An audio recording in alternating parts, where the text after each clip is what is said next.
Hey, welcome back to the Mr. Excel Netcast. I'm Bill Jelen. Another question that came in a Power Excel seminar. The person was trying to assign a macro to run from a button, and they said, I can't get this to work. There's nothing I can do. I can get it to run from a text box or from any bit of AutoShapes or anything like that, but it won't work when I try and run it from a button. Well, that was really strange that it would work from a text box or an AutoShape. Generally it's pretty easy to set up a macro to run. We might have an AutoShape there. I'm basically just right click and say assign macro, and we can assign the macro to run anytime someone clicks on that shape. So now, of course, what you would want to do is add some text to that shape or some color or something to make it look like a button. But it's really much better just to use the button that's built into Excel. And I pointed out that if we go to View Toolbars, there's two different areas that have a button. There's a Control Toolbox. The Control Toolbox has a bunch of different controls along with one that is called a Command button. And if I draw this on the sheet, you'll see that it looks like a button.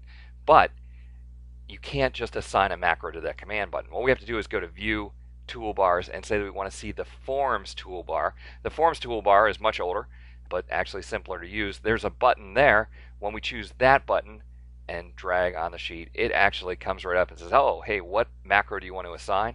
Click OK, and we'll add some text there that says run macro. So I guessed that probably what's happening is they were trying to use a command button instead of just a button. The icons look exactly the same. You have to see whether you're in the Forms toolbar or the Control toolbar to figure out whether you're getting the old style button, easy to use, or the new style command button, harder to use. So if you're having problems assigning a macro to a button, just make sure to use the Forms toolbar. You'll be good to go. Hey, thanks for stopping by. We'll see you next time for another netcast from Mr. Excel.